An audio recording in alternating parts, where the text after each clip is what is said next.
Hey, welcome back to This is Gravel, episode 912, back in the studio with Neil today. Neil, how are you doing? Matt, I'm fantastic. You said 912. This is our 12th episode of the year already? Yeah, we are on the 12th episode of the year. We told people we were going to make more. And we have. We've been successful with this. We have. Now, like, half of these have come in May and June, but that's pretty normal. I know, but this is more than I think we've done any of the past 3 years, maybe even back to 2020. Yeah, So, we're in pre-pandemic time here Yes. on the episode count, which is a good thing. We're It back. means we're out doing things, we're getting Yeah. content out, so it's exciting. But our last episode, I'm looking it up here on my computer, was 2 weeks ago, episode 911. We talked Unbound. Yes. Unbound wrap-up, just kind of us mind-dumping what the weekend was like there, and really good time. Always was great to have all of the people here in our community, but that was episode 911 there, talking about Unbound. But personally for me, June has kind of been a slow month on the bike. May was, always full of a lot of excitement and that type of thing leading in to the events, but the heat came up. Yeah, it got warm here in Kansas. It Like, got real warm real quick. It got very warm very quick, and it just, like clockwork, happened the week after Unbound. Well, and we were posting, I know I did on social media, and we talked about it a little bit, just the heat that hit the Saturday after and the Saturday after that, and how lucky riders were that the weather that took place on June 1st was the weather that took place on June 1st, because the weather on June 1st was fantastic compared to the weather on June 8th or June 15th, where it was hot both of those weekends and miserably hot. It really was hot. It's hot now, but we've been getting out. We've been getting some night rides in. You and I. A lot of the rolling at 7:30, 8 p.m. We've got good headlights. Get out. Yeah, no, I absolutely. I like riding those times. You and me have done a lot of night summer riding over the past really 5-6 years now. And so, yeah, anytime we can get out and do those night rides, I prefer that. And sometimes, we go out and we'll do even 50, 60 miles after dark because it's a lot cooler in the summer here. Yeah, it really is. The bugs kind of die down later in the evening there type deal. Right at dusk, they can be bad around the rivers and the tree rows and stuff like that. But really good riding, and it's amazing how much just that 10-degree cool-off in the evening makes. But getting into the meat of this week's episode, you and I spent this last weekend on vacations. Yep. I went to a family wedding in Iowa. Man, that must have been some serious suffering. It was serious suffering. And you went on a family vacation to ride 200 miles through the forest of Michigan. Yeah, so we made a family vacation up to Michigan. My dad's been retired up there since, 2003, I think. And so we go up there and visit a lot, and I've always thought about doing coast to coast up there, considering that the course goes just north of his place. And so we thought, try to do it. And every summer it's just been so busy. And finally, with this summer, with having really no big, long event on the calendar, with doing the 25 with Lane for Unbound, I decided that, this is the year I'm going to make it happen. We're going to go up. We're going to do a family vacation, see Dad, see Janet, my stepmom, let the grandkids go and have some fun up there with them. And I'm going to try to ride my bike 200 miles across the state of Michigan. So, yeah, we made a fun family vacation of it. And I got to ride bikes. And you've gone up to Michigan, I think, the last couple of years and whatnot on vacation. And you've always talked about doing this race. You know, I remember when this one originally started, we had Matt Acker on the show. We've had, I think, Amanda and them have been up to it before quite a bit. So it's a race we've known about for a long time. But I guess overall, walk us through getting there. How far of a drive was it? And some of those elements. Well, just getting there from Kansas to my dad's house turns out to be about a 14-hour drive. Now, if you Google that, it's not a 14-hour drive. But, when you take the trip with 2 kids and a wife and 4 different bladders, it becomes a little bit of a longer trip, which is okay. We made it happen. We got up there in one day. We left early Tuesday morning, 5 o'clock in the morning here. Lose an hour, obviously, as we cross over time zones, heading into Indiana.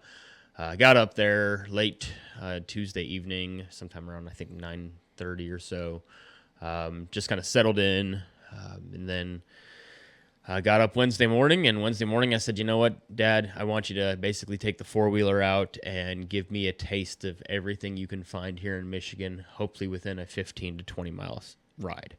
So I want to try everything. If you got hard gravel roads, let's try those out. You got sandy roads, forest roads, because this is all the kind of stuff that they're talking about is going to be on this ride, and I want to experience pretty much everything that you can show me within a 15 to 20 mile ride. And So what was that pre-ride like? I remember getting the Snapchats, and I think you posted on it, Instagram, probably, following and riding along out there. well, first of all, I was trying to keep pace for a while with the four-wheeler, which he has a max speed on that thing that goes about 20. But he was basically doing that the entire time for the start. And, I'm not a 20-mile-an-hour rider, especially just waking up like out of the gate, because we rode right after breakfast. So it was 9:30 in the morning. And I was like, okay, I can do this. And so I hung with him. And the first chunk of it out of his place is pavement. And then you turn off to a gravel road about a mile and a half in. And it's a normal gravel road. I mean, it feels just like any of our gravel roads would feel. It wasn't sandy. It wasn't, some of the things that you see there. It wasn't a forest road. It was just a normal, solid gravel road. It was fantastic. And I was able to basically sit there and, hang with them 16, 17 mile an hour. But then that road turns into the forest. And same road, but when it turns in the forest, it loses its gravel consistency and turns straight into sand. And so at that point, here I am. I'd put wider tires on for this event, put 47s on it, the Pathfinder Pros, and I'm like, this will be great for it. And man, even in that sand, it was a fight. And the thing is the sand has all different ruts. You really don't have one line. Even trying to follow his line, through that he was in was tough. Was it throwing up like loose sand behind like the 4-wheeler ATV, or was it packed, or? He was throwing up a lot of loose sand, but I was keeping back far enough to not get pelted. But like that top inch or so, was it kind of crumbling when he went over it? So it was loose on top. Yeah. So you're losing some power to that. Yeah, there's a lot. So at one point, this was a little bit later on in the ride, we were in like a little 2-track sand section, and I went back and looked at the numbers on Strava, and I was going 6 miles an hour, putting out 350 watts. Oof. Yeah, it was awesome. You should have taken your single speed, Neil. Should have taken my single speed. Yeah, that'd been fantastic. And so, he took me through forest roads. He took me through, a couple of mud holes, a lot of different things like that on that pre-ride. I really did get to experience a lot of different things. Okay. I mean, it was really a good taste of Michigan on about a 15-mile ride. With this 15-mile ride, what day of the week was this on? This was on Wednesday. On Wednesday. Yeah. So it's Wednesday. You've gotten a taste of riding in Michigan now. Got to go explore some areas, see some different things there. At what point did you consider changing tires multiple times now between Wednesday and race day on Saturday? I was content with what I had because I don't think there's a bike shop within an hour of my dad's place, basically. The closest one is in Ludington, so I probably could have got there. It would have been about a 45-minute trip to get to the bike shop. And I say this jokingly and leading into my next question here is, Wednesday happens. Wednesday looked like a gorgeous day to be out riding in the forest. But you and I watch weather apps quite a bit, especially when there's races coming up. Too much. And it kind of did one of these where you had like a great week that just started to forecast really, really ugly. And those conversations probably happened on Thursday or Friday for you and I. Again, in the tire situation, I was content with what I had. I had enough clearance. It was all good. I was worried a little bit about what could happen. Thankfully, buddy Toby, who's come down here and ridden Unbound a couple times, and have ridden and met him at Mid-South, at Gravel Worlds. He's up there. This was actually his 5th finish, so he's part of their 1,000-mile club up there. And so after all the times where he's asked me questions about road surface and conditions and things down here, as he's been here in 2022 and in 2023, both years that we had some moisture on the roads, I said, all right, you need to repay me. I need to ask you some questions about what we're going to experience as we get closer. And so it was nice to be able to have a friend, to be able to lean on, to ask questions, to, hey, you've been through some of the tough years, because they had a really tough year up in 2021 up there as well. And with the moisture, and he reassured me and provided me at least a level of comfort. But I'm not. I'd be lying if I said I wasn't in full freak out mode heading up to Saturday. So with this, we're headed into the weekend. I guess I'm going to kind of prompt you and lead you through the day. I guess on this. So Friday night, I know you have everything laid out. Yep.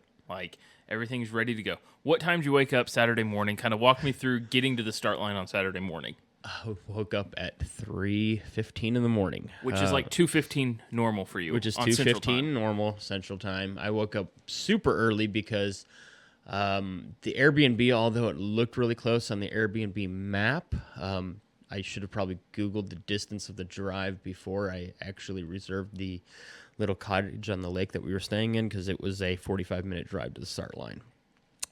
So I was up early, got some oatmeal in me pretty quick, a cup and a half of coffee, let Brandy sleep in basically as late as I could, and then we hopped in the car and started taking that 45-minute drive. Probably about, I think we left the Airbnb about 4:45 in the morning, and started making the drive to Augress, which is where the race starts at on Lake Huron. So we get over there on the drive, find a place to park, get ourselves over to the start line. One of the ceremonial things that's part of the race is you kind of dip your rear tire in Lake Huron, and then, hopefully when you get to Lake Michigan, you can dump your front tire, or in my case, your entire bike, over into Lake Michigan. And Spoiler alert. Yeah, spoiler, guys. Sorry if you haven't kept up on everything else. And so I went and found a place that I could stick the tire into Lake Huron, and then headed over to the start line. And it was wonderful to get to the start line and to see Lynn Blueball, one of our Emporia riders, that I knew was going to be up there as well. I'd actually touched base with her at the riders meeting on Friday, and we weren't really saying, hey, we're going to ride together or anything, but we knew each other were going to be there. It's nice always having that familiar face, and so rolling over to the start line and seeing her, I was like, hey, Lynn, I'm going to come over here and stand right next to you, and she was good with that. And so I was happy to get to see her and be able to have a familiar face in an area where really there weren't a whole lot of familiar faces, because it wasn't like the Midwest, rides over here, Nebraska and Oklahoma and Kansas, where, you're there and you see everybody that Like, there's a lot of new faces from me up in Michigan. So, yeah. So that gets us to the start line. Walk us through sections 1 and 2, getting to about mile 100 here. I know with you and I texting Saturday morning, you seem to fly through that section. So everybody told me, and this is something Toby told me, and again, I was so thankful for his advice. He's like, take advantage of section 1 and 2. He's like, they're fast. And the thing is Michigan is not Flint Hills, okay? So you're not going to run into the big chunky rock, and the reality is the elevation is not terrible for the most part. Now, that changes into the next part of this race, but in sections 1 and 2, I would say we had maybe a total of right around 2,000 feet of elevation climb through that first 100 miles or so. That's my type of ride. Yeah, and so, it's pretty flat. And so we get out rolling. The first section we hit basically less than half a mile in, though, is just a really nasty 2-track that they take us through that was definitely had to kind of pick and choose your line and take it a little bit slower than you would like. But as soon as we got through that, the rest of that first 50 miles to that first aid station was flying. Help me define what is nasty 2-track. Is it like rooted up, or like what makes it technical? I would say it was like technical, just like some of our low maintenance roads out here. But you just kind of got to hold your line and stick to it. Hold your line, be smart, don't fight for position at that point. Now, as soon as we get out of that, people are fighting for position and flying and going. And again, I'm talking even back of the pack, mid-pack riders are fighting, to get ahead, to get their place. But you had to get through that first really mile, and then once you got through that first mile, man, it was perfect, because it had rained Friday overnight, and that rain Friday overnight made the sandy roads like concrete. And so, it was like riding on pavement, although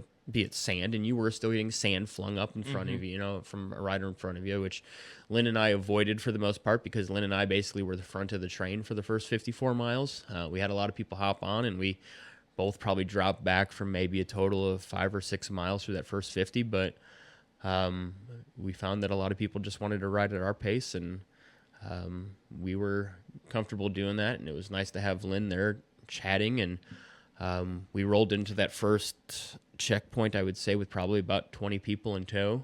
The two of us, like I say, felt really good. There were a couple times both of us thought, hey, we're going a little too fast. We're looking down and we're seeing 17 mile an hour, and I would say that both Lynn and I are looking down at 17 and saying that's a little bit faster than what we're used to, what we're accustomed to. But you also look at the power numbers, and you're like, but we're not putting out the effort. We're not putting out what we would have to put out here to hit that kind of, speed and pace. And so we both were quite comfortable with it. We rolled into that first checkpoint, averaging right around 16.9. I mean, we just dropped below 17. I told Lynn and some of the folks that I had met that were part of that group, I'm in and out in less than 30 seconds. If you guys want to keep riding with me, cool. If not, I'll see you when I see you. And Brandy, my wife, was there running the aids for me, as she does a lot of races in the past. We haven't done this actually since 2018, so it had been a while. But I rolled in, 2 bottles out, dropped them on the ground. She threw 2 bottles in. She just started shoveling pretzels in my mouth because I wasn't carrying the pretzels on the bike because of the moisture that I knew was in the air, because it was very foggy that first 50 miles. And I don't want soggy pretzels. And so she shoved probably about 2 handfuls worth of pretzels in my mouth, and I just started chomping those as I rolled out. Met up with another rider that I had met from Michigan. Her name is Stephanie. She'd done a 100-mile mountain bike race the week before, and then was here to do the 200 across the state. And so rode with her for a little bit out of that first checkpoint, and hung with her for a little bit till we got kind of a rolly section. And then shortly after that, mile 80 is when the rain came. Mile 80, we started getting rain, and things started to get a little bit sloppier out there as far as the conditions were concerned. And the thing that comes with that rain and that sand is it didn't take long for the bikes to just not like any of us. Everybody that was around me, there was a pretty big group at that point of people that kind of jumbled up together again. And all of our bikes were starting to make some noises that none of us liked. Our brakes were starting to wear pretty quickly, and you could tell from the noise that they were making that they were not stopping the way they ought to be stopping. Shifting was starting to get a little bit crazy. I mean, what can go wrong with bikes and moisture and sand? And sand. Well, it turns out a lot of things, according to what I'm getting back from Isaac at the bike shop. So anyways, you get to mile 80, starts coming down, the rain starts opening up a little. Yeah, rain opens up, and the thing is so I ride for a little bit with a guy named Corey. He's from Cincinnati. He's a bike mechanic, and he's kind of running through all the different things that'll need to get replaced probably with this. And I'm like, yeah, it's kind of what I figured.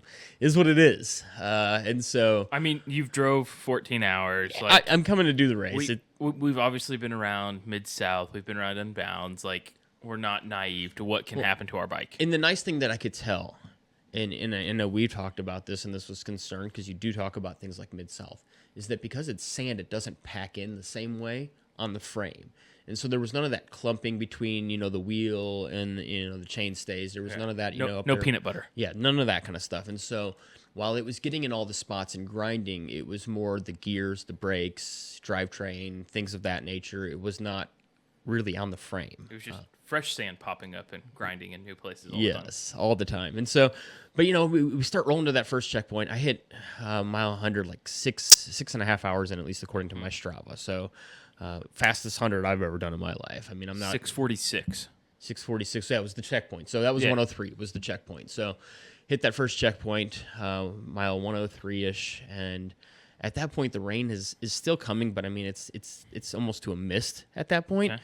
And so I'm like, all right, hey, I'm cleaning off the drivetrain really quick. I'm going to put some lube back on. I'm going to clean out the brakes as well as I can, get whatever grit in there is building up out, and I'm going to take off and go. Still maybe take only like 90 seconds. I mean, it's still a quick in and out of that checkpoint. Get rolling back on. I turn back onto gravel probably a mile and a half up the road, and the skies open like it hadn't been up to that point of the day. I mean, the rain is coming down heavy, and it's only getting heavier, and it just keeps getting heavier every single mile.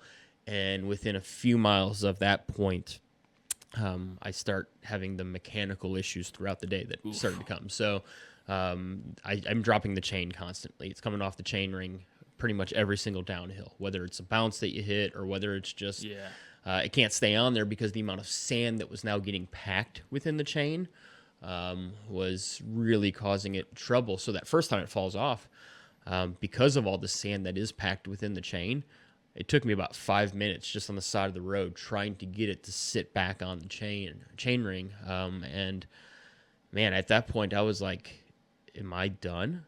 Like, Yeah. legitimately, I can't get this thing back on. And you know, I've had that happen before with other bikes, and even think I've had it happen with this bike once or twice on a wore out chain. But throw it out, and it's good to go. So that's the first problem. It's one thing to throw a chain; it's another to have trouble getting it back on when it's not stuck or something like that. Yeah, and so I fight with that for a little bit, and then my battery dies on my axis shifting. Thankfully, I carry a second one. I bought that for the XL last year, so it was nice to have that. So I swapped the batteries out. My guess is that was a little bit rain contributed because battery was pretty fresh going into the race. And then I get it back on there, and it really doesn't matter because I pretty much lose shifting anyways. Shifting is taking place when it wants to, and it's really kind of just hopping between about 3 different cogs in the back. I don't have a whole lot of control over it. I hit it. It may shift, it may not shift, it may shift halfway, half a mile up the road. And so just dealing with what I got to deal with. Which might be more frustrating than not being able to shift at all, is when it wants to do it on its own mindset. And when you're putting power down, it probably shifts. And eventually I found a gear that I was kind of happy in and played single speed for a while. I'm going to guess similar to like a 42-18 ratio. No, gosh, no. So the thing is, the third leg's different. The third leg you actually climb. So I would say, the first 103 miles, 2,000 feet of climbing. The next section is 66 miles from 103 to 169. And that section, I would say, had somewhere around 3,500 feet of climbing within that section. So it's a lot hillier. It's similar to some of our stuff, I would say, out here, where, in a 66-mile section, you can find 3,500, 4,000 feet of climbing with ease. I've got the Ride with GPS file open in front of me. And I will say it misleads, though. It does. Yeah, it's very misleading. The Ride with GPS does not it's there, show the story. But you really need to be able to zoom in a lot on these details. And the thing is a lot of those hills are in the woods. Yeah, that's fair. It's not probably as maybe well picked up on some of the different. That's a whole other technology conversation. And so but it's and the thing is too is everything's inefficient at that point because the bikes have turned to become very inefficient. You're grinding constantly. The sand is there. I mean, you're always riding with resistance, not just because of the road, but it's also there on the brakes. I mean, the brakes are squealing even when they're not engaged. During this mindset where it's raining, your bike's sanding, full of grit, did you ever consider a beach cruiser? I considered a lot of things, Matt. If I had a beach cruiser with me, maybe I would have been riding a beach cruiser. Maybe they'd hold up the sand a little bit better. But gosh, it just, I got out there, and at that point, my attitude was the damage is already done. Yeah.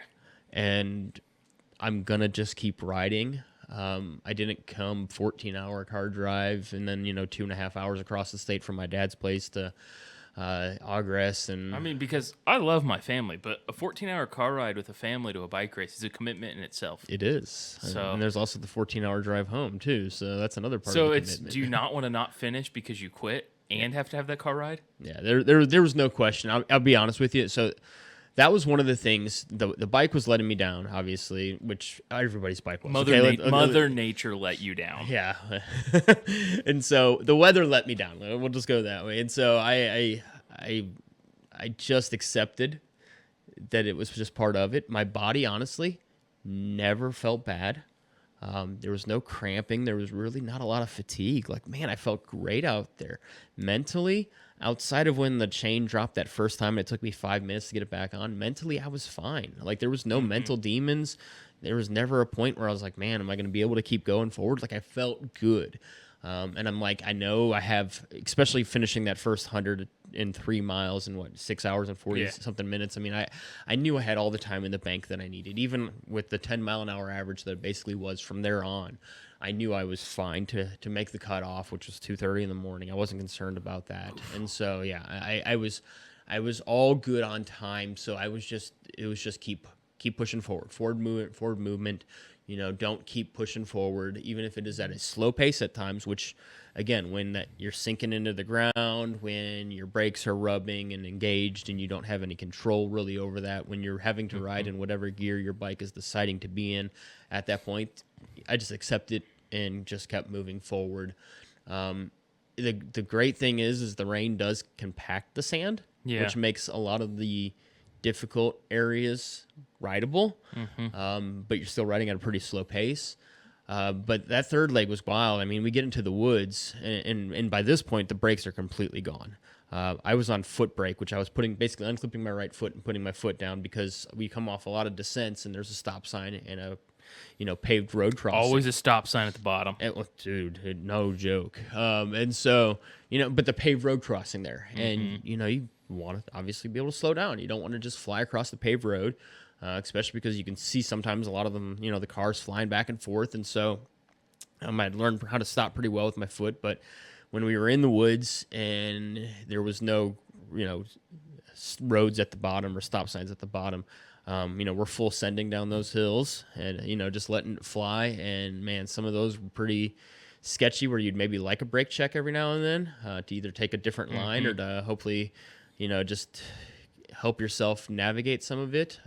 It was just full send and maybe sending up some prayers and some hopes and a little bit of puckering on the backside. And but got through all of that, and then we got into the forest roads. And when we got to the forest roads, that's where we started swimming, and this became a duathlon. Is this still in checkpoint 3? Yeah, so this is still in leg 3. Leg 3 was the wild. I mean, we get at the forest roads, and the forest roads are just that. I mean, they're literally a road that's basically cut to kind of be a fire stop. They're used for recreation. They're used for four-wheelers. But they serve a purpose. But they serve a purpose, basically, of if there's a, fire, hopefully that, little break in the forest will provide the ability for that fire to not move over and go across. And so they cut a lot of those up there throughout Manistee National Forest where we were at that portion of the ride. And the problem is that a lot of that area was taking a lot of water in. I'd heard numbers of 4 inches of rain basically took place there throughout the day. Yeah, and the weather was shoddy all day. Because one of the towns that you guys used as a checkpoint, I can't remember the name. Gladwin. I mean, at one point was later in the day, after the riders were through, was under an actual tornado warning. Yeah, supposedly the tornado went through, like an actual tornado did go through there. My dad was watching it at home on their news and saw that Gladwin had a tornado that was, well after the riders were through. But and understand, I don't have Neil's actual, Garmin tracking link or anything.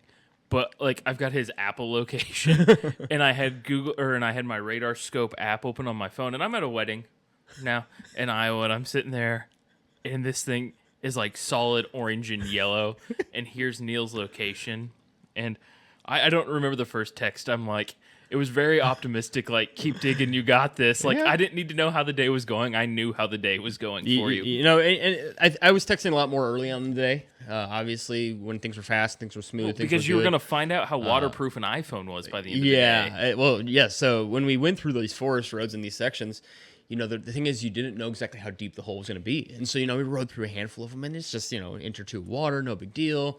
Cool, we got that. Well, then I'm riding with this guy, John, and I rode with him a lot of the day, ultimately, from start to finish.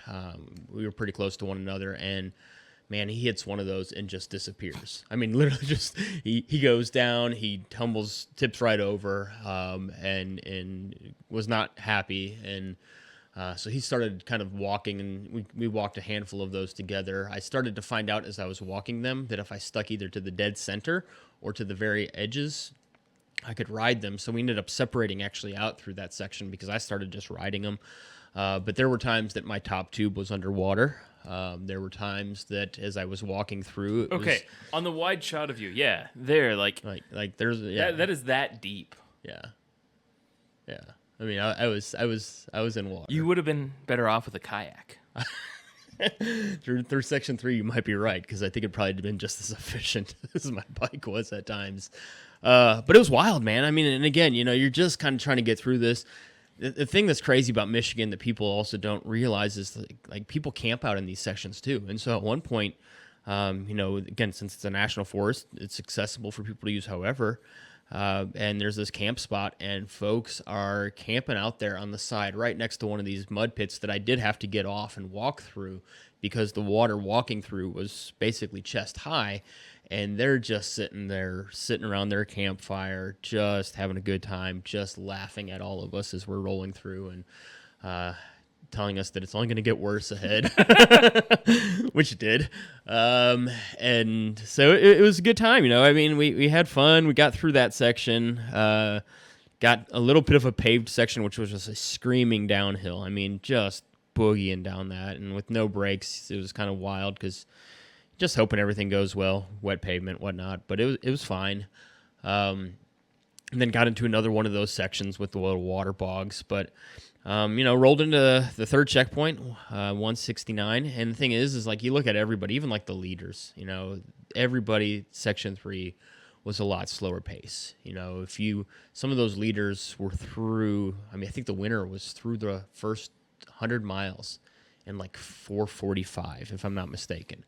And then that third 69-mile section took a lot lengthier. Now, again, still pretty fast because these are 4:49 for the first place overall. For that section? For the first 103. For the first 103. And so, but after that, again, I think their third leg was a lot slower, though. They still obviously paced, but not quite as slow, I would say, as an extra hour. Okay, but for 69 miles yes. as opposed to 100, and so... or 66 miles, excuse me. So, it was something that really slowed everybody down. Got to that third checkpoint, rolled in, whole family's there. Awesome to see the whole family. Dad, stepmom, wife, and kids. Brandy had been the only one that had been there at the previous 2 checkpoints. And so, roll in, and she's like, hey, just letting you know, there's a storm an hour out, which I was like, I didn't say it to her at that point, but I was like, please don't tell me these things. Just let me go ride my bike. I don't need to know that there's more storm coming. At that point, the sky actually had cleared out. We had a little bit of blue sky for a little bit. It was kind of crazy. There was this gap within the storms. And so that's what they call the eye of the hurricane. Yeah, it sure felt like it, man. And so we roll out a Big M, and it's single track for the first mile and a half or so out of there. And again, the descents in the single track were a little bit sketch because you have to kind of navigate through the trees, and that was a little bit tough using the foot brake through portions of that. And got through that. They had warned us on Friday night of a section afterwards where some of the biggest downhills were at. Matt Acker's like, hey, I've gone down these hills at 45, 50 miles an hour before. And usually at the end of these hills is just sand piled up like a foot deep. And so, you just need to be slow because otherwise you're going to hit that sand, go in, and tumble over. Well, I thought maybe some of that would still be residually up just a little bit, even with the moisture. Mm-hmm. And so with no brakes, I'm like, okay, I'm not ruining my race. It's 35 miles to the finish. At that point, it's less than that. We were talking 30 miles to the finish. I'm going to just, as much as I hate walking a downhill, I'm going to walk the downhill and get through this safely as opposed to having no brakes, hitting the bottom of this descent at 45 miles an hour, not being able to stop. And I had a couple people that had got past me that did have brakes. They got their brakes replaced at that third checkpoint, and I saw that there was none of that at the bottom, so then I was able to jump on the bike and full send through that. But I was a little skittish at first. Okay, so you're sending it down these hills. Yeah. And Matt is a very talented rider. Correct. Like, he's won major events. He's been around gravel about as long as gravel's been around. Yeah. Like, strong rider. I believe Hall of Famer as well. Not yet, but I would be surprised if he doesn't. He's going to be a Hall of Famer at some point in his life. Yeah, no, between his race promotions, because he does so much in Michigan, I don't think people realize just what Michigan has going on. Michigan has an amazing series just on their own. I'm going to say you don't need to leave Michigan if you're a rider, and you could still probably race just about every weekend, whether it's gravel or cross or mountain bike. There's so much going on up there. And then, he's done the XL here. I think he won that first XL, if I'm not mistaken. Yeah. And he's been a single speed boss at a lot of events. He's also a sponsored rider. Yeah, and so he's done a lot of awesome things. Him and Jenny are great. His wife Jenny, I've ridden with Jenny at a lot of events and got to know her, and great people, awesome people. But when a skilled rider like that is saying use your brakes, don't be stupid, don't break a collarbone. That's why I was being cautious. Again, getting to watch those folks go through before me that did have brakes and them not using their brakes and being able to full send because the rain was so much that it had compacted that sand. Then I just went after because it. There's a major difference in full send and not using your brakes and full send and not being able to use your brakes. Correct. And there was no being able to use. I had to be cautious. especially even using the foot brake, I learned how dangerous that really is. For instance, just in the national forest in that third leg, I caught my foot on a root at one point, and again, one of those things that made me pucker, scared me. Thankfully, I got my foot out of it, and that was. I don't want to be too much of a spoiler, but I'm pretty sure at some point over the next weekend, this weekend, you're probably going to share a photo of what your pads ended up like. We have an inside connection with the mechanic that was sending us video updates as your bike was being taken apart yesterday, and no brakes is maybe an understatement. Yeah, like literally no brakes. Like there's powder, and it was gone. Like there's no backing left to the brake pad. It was all trash. So you left it out there. That's for sure. Yeah, it's all out there somewhere all across Michigan. I scattered my bike ashes, and so yeah. So, anyways, we get through that section. Everything's good. You know, I'm not seeing still any of this rain. I'm not seeing any of this storm. I'm still kind of positive. I'm moving forward. You know, again, pace isn't terrible at this point. I mean, again, we're talking 180 miles plus into the day. I'm still being able to go about 12 to 13, feeling kind of still pretty fresh. And within the next 2 miles, the storm just pops up out of nowhere. I mean, just as if it had dropped from the heavens straight onto us. It hadn't moved in, progressed in. We were still under daylight technically. The sun had not set yet at that point, and it got dark. It got dark fast. And John, the rider I'd mentioned about in Leg 3 that I was riding with through the mud bogs and again had rode a lot of the event with, he had caught back up to me, and we started riding together in the rain because the skies just opened. And then it got bad. It got bad. It actually, in fact, I would say the heaviest rain of the day started taking place. And not only the rain, but the lightning then rolled in as well. And so we're getting lightning kind of all around us. You know how it is a lot of times, you know, the lightning, you can see the flashes from a long way off sometimes. Well, here they're close to us. I'm doing the, you know, counting thing that we got back in elementary to kind of know how far away it is. And everything I was counting was 4 to 7 miles. So I'm like, we're good. And so John and I had discussed, and at that point we decided there was probably strength in numbers, and we were just going to ride in together. We kind of had been yo-yoing all day. Well, yeah, really. because in all seriousness, as you're counting the seconds on lightning, and lightning is nothing to play with, you got to have somewhere to go, though. Yeah. Like, it's one of those ones that there's a certain point that the safest place, like, and looking at the radar and, like, following this. How many miles out do you think you were? When the lightning really started to hit in, we were just over 20 miles away from the finish. Like, there's a certain point where getting to your car at the finish point is probably just as good as and that's what I said to standing him. under a big tree in the forest. That's what I said to him. I said, man, the safest place for me right now is in my car, and my car's 20 miles that way. But that's situational awareness, and that's different for everybody the entire time you're riding. Yeah, and that doesn't matter where you're riding. You know, we saw people pulled over to the side. We saw people huddling underneath trees, which to me, growing up, you don't huddle underneath a tree when there's a lightning storm. I felt the middle of the road was safer than underneath a tree on the side of the road. Ideally, you want to be nowhere out there. But yeah, thankfully, you know, I would have liked to have finished before all of that came in. But hey, it is what it is. Just a few more watts. Yeah, and so we start rolling through it, and man, it's bad. I mean, he's no more than 10,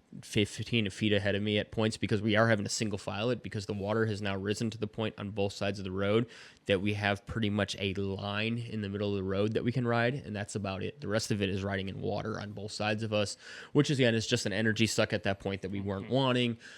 So we're sticking to this middle section while the water is kind of rising up through the ditches and onto the side of the road. And some of the roads are just turning into rivers at that point, but he disappears because the rain is so heavy I can't see him. I can barely see a little bit of a blinking red kind of in front of me. And again, he's not far ahead of me by any means. And so we get through some of the worst of that stuff. We come up to a paved crossing that we have to stop at because pretty heavy traffic. Yeah. And we're just like, you know, we're sticking, we're staying together. We're not going to stop. He doesn't have his phone at all because he actually lost it in some of those heavy descents. It had popped out of his back pocket just after that third checkpoint. So he's like, if, you know, a weather alert comes up or anything, you have a phone, I don't. And his headlight was starting to die. I had my light in motion, the 1500 lumen that they had sent us here a few years back, and was using that, and it was great. I had plenty of light, and so...